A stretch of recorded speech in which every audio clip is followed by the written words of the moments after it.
사대는 소아시아의 서부 지역에 속하는데 서머나에서 동쪽으로 80km에 위치해 있습니다. 그들은 헬라의 아데미 여신과 유사한 죽은 자를 살리는 능력이 있다고 믿는 케벨레 여신을 숭배하고 있었고, 헤르무스 강 남쪽에서 8km 지점에 위치했기 때문에 소아시아에서 가장 비옥한 위치에 속하였죠. 사대는 BC 1200년경에 세워졌는데 주전 700년경 소아시아에서 가장 강력한 힘을 가졌던 리디아 왕국의 수도였습니다. 사도행전 16장에 바울이 아시아를 떠나 유럽인 마게도냐에 이르러서 두아디라시에서 온 루디아라는 여자를 만나 거기서 복음을 전해서 첫 번째 유럽 교회인 빌립보 교회가 세워졌다고 했습니다.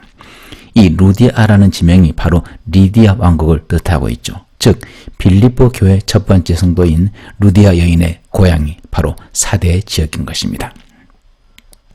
사대는 자줏빛, 염료로 만드는 직물 제조가 유명했죠. 그리고 이와 별도로 금이 많이 생산되는 곳이기 때문에 리디아 왕국은 금과 은으로 만든 동전을 인류 역사상 처음 사용했던 것으로 알려진 역사적으로 유명한 곳이기도 합니다. BC 560년경 리디아 쿠로이소스 왕은 엄청난 양의 사금을 채취해서 어마어마한 부를 가지게 되었는데, 페르시아 왕 고레스가 BC 546년 이곳을 정복한 후에 이곳 사대는 소아시아 주재 페르시아 정부의 중심지가 되기도 했습니다. 사대는 특히 해발 약 450m 되는 높은 곳에 위치해 있었죠. 다른 나라에서 사대를 침공하기 위해서는 사대성을 통과해야 하는데 높은 곳에 위치한 암석으로 이루어져 있고 남쪽을 제외하면 삼면이 절벽이기 때문에 그야말로 난공불락의 요새로 불리웠습니다. 때문에 이곳은 다른 나라에 비해서 외세 침략이 없이 상당히 안정된 그런 삶을 영위할 수가 있었죠. 이곳의 특징은 다른 소아시아 교회들과 달리 로마 정부로부터 박해도 별로 없었다고 합니다. 왜냐하면 모든 지중해 연안이 로마의 통치하에 있었고 로마 정부의 지원이 있어야 살 수가 있는데, 유독 사대지방은 금광과 염색 산업이 발달해서 자체적으로 돈이 많기 때문에 로마 정부의 도움이 필요가 없었던 것이죠. 때문에 다른 지역에 비해서 로마 정부에 잘 보이기 위해 황제를 숭배할 이유도 별로 없었습니다. 다시 말한다면 교회에 대한 박해 또한 그리 심하지 않았기 때문에 그리스도인으로 살아가는데 큰 어려움도 없었던 것이죠. 외부적으로 큰 어려움이 없는 교회, 그런데 주님은 많은 꾸지람을 하십니다. 요한계시록 3장 1절입니다. 사대 교회 사자에게 편지하라. 하나님의 7영과 7별을 가지신 이가 이르시되 내가 내 행위를 아노니 내가 살았다 하는 이름은 가졌으나 죽은 자로다. 사대는 남은 자라는 뜻을 가지고 있죠. 두아디라 교회 편지하실 때 여자 이세벨을 용납해서 우상의 제물을 먹고 음행하는 사람들이 두아디라 교회에 있었지만 그럼에도 이세벨을 거절하여 신앙을 지키는 남은 자들이 있다고 칭찬하셨죠. 때문에 남은 자라는 것은 긍정적인 의미로 들립니다. 하지만 남은 자들인 그들은 살았다는 이름은 있으나 실상은 죽은 자들이었습니다. 7영과 7별이 나오는데 여기서 7은 완전함을 의미하고 있고 0은 성령을 뜻하죠. 그리고 별은 메신저를 뜻하기 때문에 이는 교회에서 말씀을 선포하는 사대교회 사역자를 의미합니다. 2절입니다. 너는 일깨어 그 남은 바 죽게 된 것을 굳건하게 하라. 내 하나님 앞에 내 행위에 온전한 것을 찾지 못하였노니. 문맥이 약간 어려운데요. 상반절을 직역하게 되면 이런 뜻입니다. 너는 깨어있는 자가 되라.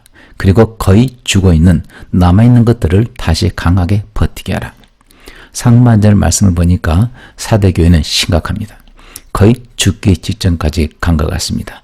이 상황은 마치 바람 앞에 위태롭게 흔들리며 꺼져가고 있는 촛불과도 같죠.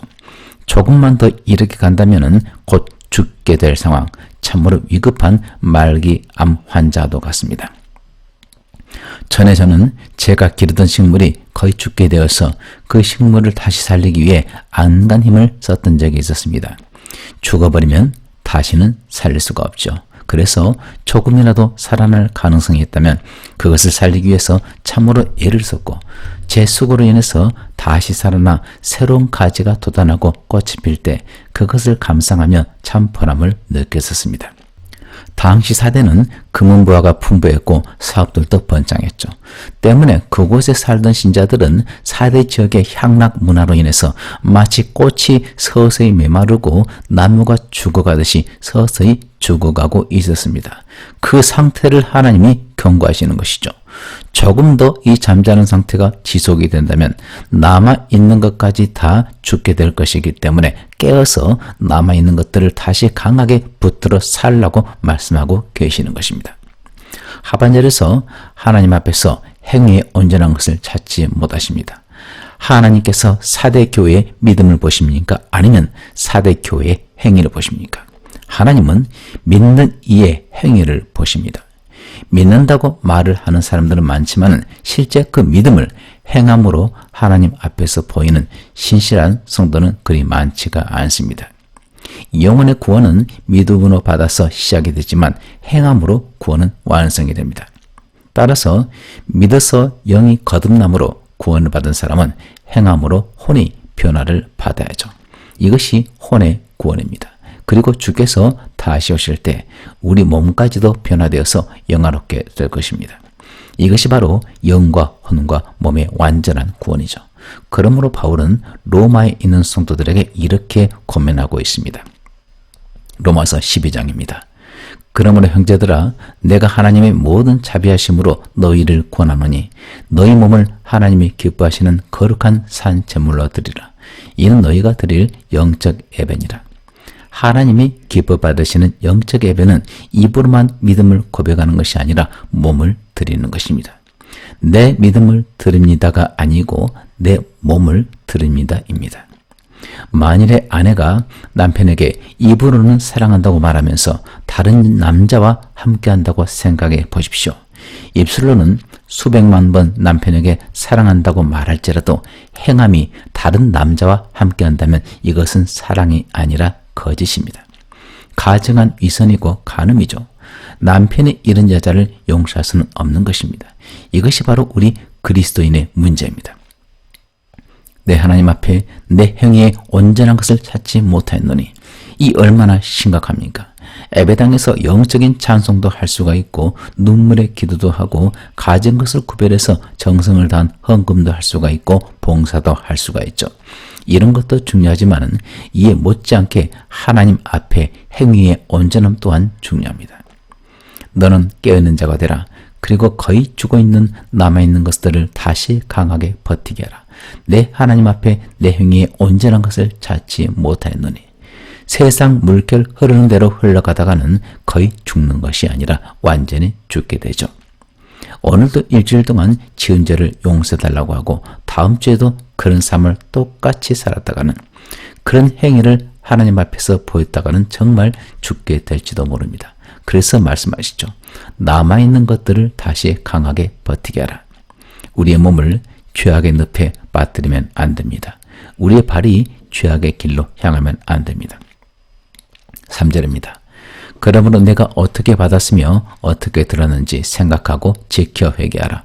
만일 일깨지 아니하면 내가 도둑같이 이르리니 어느 때 내게 이르는지 내가 알지 못하리라. 일깨지 않는 사람, 즉 회개하지 않는 사람에게 도둑같이 주님이 이를 것이라 말씀하십니다.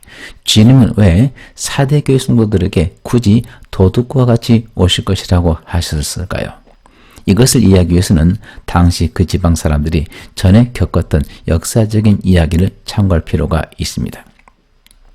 서두에 4대 옛나라인 리디아 왕국에 관한 내용을 나누었는데 이곳은 우뚝 쏟아있고 삼면이 절벽인 난공불락의 요새였기 때문에 긴 역사 동안에 타 국가에 의해서 점령이 된 적은 단 몇 번밖에 없었습니다. 페르시아 제국의 고레스 대왕과 헬라 제국의 알렉산더 대왕 그리고 로마에 의한 점령이 대표적인 것이죠. 페르시아 제국이 리디아 왕국을 공격할 때의 일입니다. 페르시아 고레스 왕이 리디아 왕국을 침략하기 위해서 2주 동안 포위를 했지만은 워낙 높은 곳에 위치했고 삼면이 절벽이기 때문에 도저히 공격할 방법을 찾지를 못하였습니다. 그런데 어느 날 리디아를 지키고 있던 보초가 철모를 절벽 밑으로 떨어뜨렸는데 그것을 주우려고 자신들만이 아는 조그만 샛길로 내려오는 것을 페르시아 군인이 목격을 하게 되었죠. 가파른 절벽임에도 그 사이에 아주 협소한 숨겨진 길이 있었던 것입니다. 이에 페르시아 군인들은 그 길을 따라 올라갔는데 올라가 보니까 리디아를 지키는 군인들은 편안히 자고 있었기 때문에 손쉽게 공략을 했고 이로 인해서 차란했던 리디아 왕국은 멸망을 당하고 말았습니다. 그야말로 도둑과 같이 몰래 올라가서 멸망을 시킨 것입니다. 자, 이제 3절에서 왜 이렇게 일 깨지 않은 사람에게 도둑과 같이 임한다고 했는지 이해가 올 것입니다. 일깨지는 헬라어로 그레고레오인데 이것은 지켜보다, 망보다, 경계하다라는 뜻을 가지고 있습니다. 이 단어는 전쟁 용어입니다. 전쟁터에서 지켜보지 않고 졸거나 망을 보지 않고 딴짓을 하거나 경계 임무를 취하지 않는 것은 필경 패배로 가는 것입니다. 4대 사람들은 페르시아 제국의 침공에 관한 역사를 알고 있었기 때문에 일깨지라는 이 말에 매우 익숙했을 것입니다. 이 단어도 그 옛날 리디아 왕국이 페르시아 대군을 경계하지 않아서 망보지 않아서 패했던 그 장면을 연상시켰을 것이기 때문입니다. 만일 일깨지 않으면 내가 도둑같이 이르니 어느 때 내게 이르는지 내가 알지 못하리라. 깨어있지 않으면 그렇습니다. 지켜보지 않으면, 망보지 않으면, 경계하지 않으면 아무리 자신한다 할지라도 순식간에 당하고 맙니다. 우리의 삶, 어찌 보면 4대 교회처럼 평안해 보입니다. 외부로부터 핍박도 없고 경제적인 어려움도 별로 없습니다. 그러다 보니까 방심하게 되죠. 설마 무슨 일이 있겠는가라고 생각하면서 경계를 서지 않습니다. 그 결과 빗장이 열리고 적에 의해서 마귀의 군대로 인해서 점령을 당하고 마는 것이죠. 안전하다고 생각될 때가 가장 위험합니다. 대적은 우리 신앙의 아주 조그만 틈새를 통해 들어와서 우리를 파멸케 할 수가 있습니다. 때문에 악에게 조금의 틈도 내어주지 말아야 합니다. 악을 경계해야 합니다. 누가복음 12장입니다.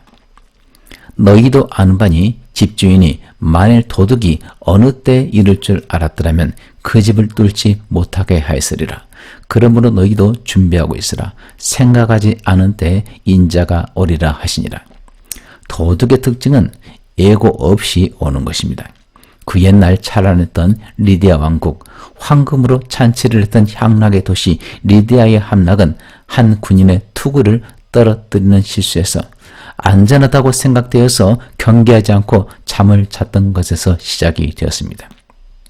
이와 같이 마지막 날이 되면 예수께서 다시 오실 때 이와 같이 도둑과 같이 예고 없이 오실 것입니다. 읽게야 합니다. 언제 주님 오실지 매일 삶 가운데 말씀 안에 깨어 지켜보고 망을 보며 주의 재림을 간절히 기다리며 소망해야 하는 것입니다. 4절입니다. 그러나 사대에 그 옷을 더럽히지 아니한 자 몇 명이 내게 있어 흰옷을 입고 나와 함께 다르리니 그들은 합당한 자인 영고라. 살아있다 하나 실상은 죽어버린 교회 사대, 전혀 소망이 없어 보이지만은 그럼에도 옷을 더럽히지 않은 성도가 소수 존재했고 그들은 흰옷을 입고 그리스도와 함께 다니게 될 것입니다. 저는 전에 흰색 기통의 바지를 가끔 입었었는데 입기는 좋고 보기도 좋은데 하나의 단점이 있죠. 그것은 조금만 방심해도 바지에 오물이 묻어서 금방 눈에 띄는 것이었습니다. 한번 오염이 되니까 물을 묻힌 후에 손으로 비벼 문질러도 그 자국은 없어지지를 않았습니다. 그래서 저는 되도록이면 흰색 계통의 바지를 입지 않습니다. 왜냐하면 청바지를 입으면 공원을 걷다가 아무 벤치에 앉아도 되지만 흰 바지를 입으면 아무리 힘들어도 공원 벤치에 앉기 어렵기 때문입니다. 그러므로 흰 바지를 입었을 때 저는 아무데나 가지 않고 더럽지 않고 깨끗한 곳만 갈 수밖에 없는 것이죠. 왜냐하면 흰 옷을 더럽히지 않기 위함입니다. 갈라디아서 3장 27절입니다. 누구든지 그리스도 합하기 위해서 세례를 받은 자는 그리스도로 옷 입었느니라. 그리스도인은 의가 되시는 그리스도로 옷을 입은 사람들이죠. 4대에 있는 성도들 역시 영적인 옷을 입고 있었습니다. 그런데 4대 교회를 보십시오. 4절을 보니까 4대 교회 성도들 중에서 그 옷을 더럽히지 않은 자들은 단지 몇 명에 불과합니다. 그리스도인은 그리스도의 의의 흰옷을 입은 사람이죠. 신앙의 길을 걷다가 아무리 피곤하다 할지라도 오염이 된 그런 죄악된 곳에 가면 안 되는 것입니다.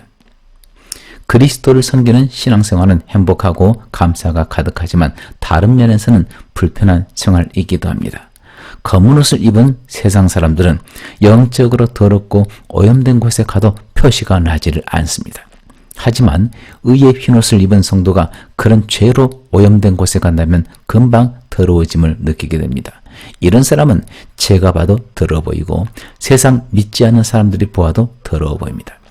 세상 사람들이 보아도 더러워 보이는 그런 그리스도인이라면 이 얼마나 부끄러운 일입니까? 4대 교회는 7교회 중에 가장 심각하고 끔찍한 평가를 받은 교회입니다. 살아있다는 이름은 가지고 있으나 실상은 죽은 교회이죠.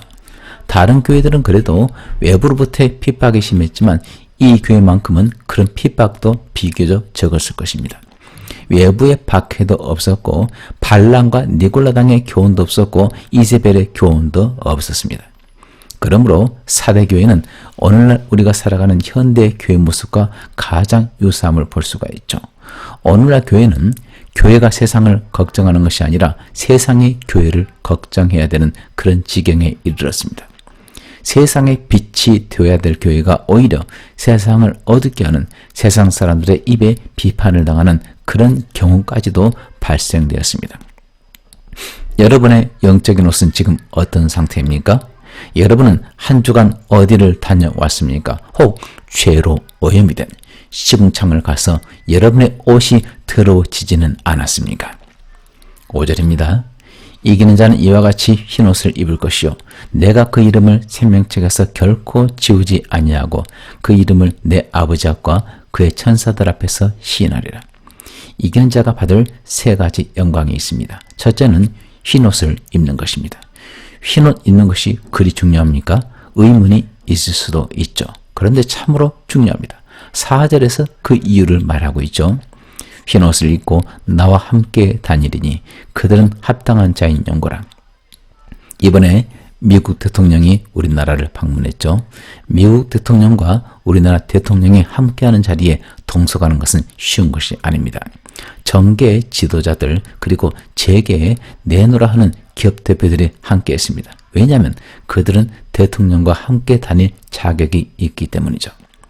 미국 대통령이 어딜 가든 전 세계의 이목이 그를 향하죠. 그런데 주 예수께서 승천하실 때 곧 다시 오실 것이라고 말씀하셨습니다. 그런데 예수를 바라보니까 그분 혼자가 아니고 한 무리의 사람들이 보입니다. 도대체 어떤 사람들입니까? 요한계시록 7장입니다. 이 일 후에 내가 보니 각 나라와 족속과 백성과 방언에서 아무도 능히 셀 수 없는 큰 무리가 나와 흰옷을 입고 손에 종려 가지를 들고 보호자 앞과 어린 양 앞에 서서 큰 소리로 외쳐 이르되 구원하심이 보좌에 앉으신 우리 하나님과 어린 양에게 있도다 하니 바로 흰옷을 입은 사람들이 예수님과 함께합니다. 주님과 함께 다닐 수 있는 유일한 조건은 무엇일까요? 바로 흰옷을 입는 것입니다. 하반절에서 합당한 이것은 헬라어로 악시오스인데 이는 훌륭한 가치 있는 그런 뜻이죠. 주님은 이기는 자에게 흰옷을 입히시고 하나님과 그의 천사들과 열방 앞에서 이렇게 시인을 하실 것입니다. 나와 함께 이 흰옷을 입은 이 사람들을 보라. 이 사람들은 훌륭한 성도들이다. 이 사람들은 나와 함께 다닐 자격을 갖춘 참으로 가치가 있는 성도들이다. 이 어떠한 영광입니까? 이기는 자에게 주시는 두 번째 영광은 그 이름을 생명책에서 결코 지우지 않는 것입니다. 이기는 자의 이름을 생명책에서 지우지 않는다고 하셨기 때문에 문장의 구성으로만 본다면 반면에 이기지 못하는 자는 그 이름을 생명책에서 지워버릴 수 있다는 뜻으로 비춰질 수가 있습니다. 하지만 성도가 구원을 받은 것은 어떤 의로운 행위로 받은 것이 아니기 때문에 구원을 받은 후에 죄를 짓는다 할지라도 그 구원은 이룰 수가 없죠. 은혜로 받은 구원인데 죄를 지을 때 그 구원을 잃어버린다면 이것은 진정한 구원이라 할 수는 없습니다. 그렇다면 이 말씀은 무엇을 뜻합니까? 헬라어에서 이중 부정은 강력한 부정을 의미합니다. 즉, 이 말씀의 중심은 생명책에서 이름을 지워버리겠다는 데 중점이 있지 않고요. 이기는 자가 되어서 흰 옷을 입는 자는 결탄코 그 이름을 생명책에서 지우지 않고 심지어 그 이름을 하나님 앞과 천사들 앞에서 예수께서 친히 시인하실 것이라는 강한 긍정과 보증의 뜻을 내포하고 있는 것입니다. 이기는 자에게 주시는 세 번째 영광은 이름을 아버지 앞과 그의 천사들 앞에서 시인하는 것입니다. 주께서 그분의 나라 임하실 때 하나님 아버지와 천사들 앞에서 이기는 자의 이름을 시인하시는데 무엇을 시인하시는 것입니까? 여기서 시인하리라 이 말은요, 헬라어로 호멀로게오인데 약속하다, 선포하다, 선언하다, 칭찬하다 그런 뜻을 가지고 있습니다. 이기는 자는 하나님과 천사들 앞에서 주 예수 그리스도와 영원한 나라를 다스릴 것이라는 약속을 받게 될 것입니다. 예수께서는 이기는 자의 이름을 부르며 그 이름을 칭찬하실 것입니다. 이 땅에서의 삶은 영원히 살 본향을 향해 잠시 여행하는 삶입니다. 여행자는 본향을 사모해야지 잠시 있다 떠날 여행지에 미련을 두면 안 되는 것입니다. 예수께서 우리에게 이기라고 하십니다. 다른 사람들은 죄악의 진흙탕에서 삶을 즐기고 있을지라도 절대로 그들과 함께 함으로 옷을 더럽히지 말라고 하십니다. 영적인 옷을 더럽힐 수 있는 죄악된 장소에는 아예 가지도 마십시오. 그들과 함께 하지도 마십시오. 더럽혀지지 않기 위해서 속히 그 죄악된 곳에서 떠나십시오. 주님 오실 날이 정말 다가왔습니다. 땅에 있는 모든 족속이 그분을 보게 될 것입니다. 그때 모든 사람들은 두 부류로 나뉘게 될 것입니다. 계시록 1장 7절입니다. 볼지어다 그가 구름을 타고 오시리라. 각 사람의 눈이 그를 보겠고 그를 찌른 자들도 볼 것이요 땅에 있는 모든 족속이 그로 말미암아 애곡하리니 그러하리라. 아멘. 이 부류는 주님을 믿지 않는 이들이고 심판의 주님이 오실 때 주님을 보며 땅을 치고 통곡하며 후회할 것입니다. 반면에 다른 한 부류가 있습니다. 이들은 흰옷을 입은 무리들이죠. 골로새서 3장 4절입니다. 우리 생명이신 그리스도께서 나타나실 그때 너희도 그와 함께 영광 중에 나타나리라. 이기는 자들, 4대 교회와 같이 회개하지 않고 죽어있는 그런 것에 동참하지 않고 그 옷을 더럽히지 않는 소수의 성도들, 흰옷을 입은 성도들은 영광의 주님이 다시 오실 때 그분과 함께 영광 중에 나타나게 될 것입니다.